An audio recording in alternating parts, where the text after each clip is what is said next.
Welcome to R D blogs. ഞാൻ ഇന്ന് ഇവിടെ ഉണ്ടാക്കാൻ പോകുന്നത് വറുത്തരച്ച മുട്ടക്കറിയാണ്. അതിൻ്റെ ആവശ്യമായ ഇൻഗ്രീഡിയൻസ് ആണ് ഞാനിവിടെ ആദ്യം പറയുന്നത്. നമുക്ക് എന്താണെന്ന് നോക്കാം. ഒരു കഷ്ണം ഇഞ്ചി അരിഞ്ഞത്, പച്ചമുളക് 2 എണ്ണം, കുറച്ച് കറിവേപ്പില, കുരുമുളക് പൊടി, ആവശ്യത്തിന് ഉപ്പ്, മല്ലിപ്പൊടി, സവാള 2 സവാള അരിഞ്ഞു വെച്ചതുണ്ട്, പിന്നെ ഒരു 3 മുട്ട ഞാൻ പകുതിയാക്കി വെച്ചിട്ടുണ്ട്, പിന്നെ തേങ്ങ വറുത്തരച്ചത്. ഇനി നമുക്ക് അതെങ്ങനെയാണ് ഉണ്ടാക്കുന്നതെന്ന് നോക്കാം. അതിനുവേണ്ടി ഞാനൊരു പാൻ എടുത്തിട്ടുണ്ട്. പാൻ ഒന്ന് ഞാൻ കത്തിച്ചു കൊടുക്കുന്നുണ്ട്.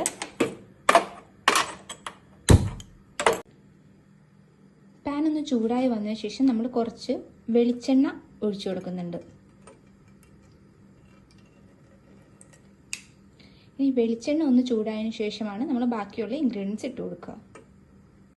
വെളിച്ചെണ്ണ ചൂടായി വന്നിട്ടുണ്ട്. നമ്മൾ അതിലേക്ക് ആദ്യം കുറച്ച് കറിവേപ്പില ഇട്ട് കൊടുക്കുന്നുണ്ട്. നമ്മൾ അരിഞ്ഞു വെച്ചിട്ട് ഇഞ്ചിയും പച്ചമുളകും കൂടി ഇട്ട് കൊടുക്കുന്നുണ്ട്. ഇതെല്ലാം കൂടി നല്ലോണം ഒന്ന് മിക്സ് ചെയ്തെടുക്കുക.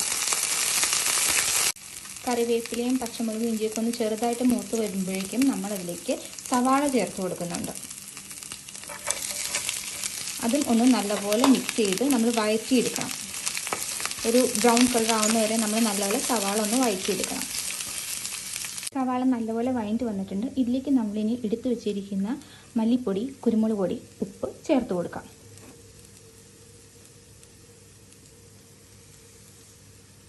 നമുക്കിതൊന്ന് നല്ലപോലെ മിക്സ് ചെയ്തെടുക്കാം. നമ്മുടെ മസാലകളെല്ലാം നമ്മുടെ ഉള്ളി, ഇഞ്ചി, പച്ചമുളക്, കറിവേപ്പില എല്ലാം കൂടി നല്ലപോലെ മിക്സായി വന്നിട്ടുണ്ട്. വേണമെങ്കിൽ ഇഷ്ടമുള്ളവർക്ക് അതിലേക്ക് ഒരു 1/2 സ്പൂൺ ചിക്കൻ മസാലയും കൂടി ഇട്ട് കൊടുക്കാം. എപ്പോഴും അതിൽ കുറച്ചുകൂടി ടേസ്റ്റ് നമുക്ക് കൂട്ടും. ഞാനിപ്പോൾ ഇതിൽ കൊടുക്കുന്നില്ല. നിങ്ങൾക്ക് ആവശ്യമുള്ളവർക്ക് ആ ചിക്കൻ മസാലയും കൂടി 1/2 സ്പൂൺ ഇട്ട് കൊടുക്കാം. നമ്മൾ ഇതിലേക്ക് തേങ്ങ വറുത്തരച്ചത് ചേർത്ത് കൊടുക്കുന്നുണ്ട്.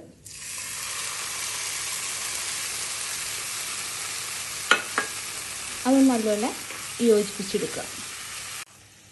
എല്ലാം ഒന്ന് നല്ലപോലെ യോജിച്ചതിന് ശേഷം നമുക്കിതിലേക്ക് ആവശ്യത്തിന് വെള്ളം ഒഴിച്ചു കൊടുക്കാം.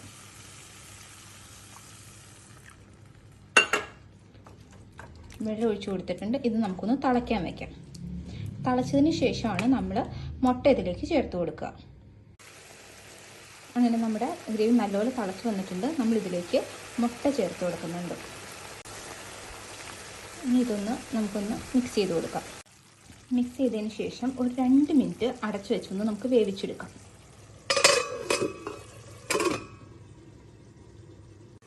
നമുക്കിതിനൊന്ന് തുറന്ന് നോക്കാം. നല്ലപോലെ വഴറ്റി വന്നിട്ടുണ്ട്. ഇനി നമുക്കിതൊരു സെർവിങ് ബൗളിലേക്ക് മാറ്റാം. അങ്ങനെ നമ്മുടെ സ്വാദിഷ്ടമായ വറുത്തരച്ച മുട്ടക്കറി തയ്യാറായിരിക്കുന്നു. ചാനൽ ഇഷ്ടപ്പെട്ട സബ്സ്ക്രൈബ് ചെയ്യുക, ലൈക്ക് ചെയ്യുക, ഷെയർ ചെയ്യുക. Thank you.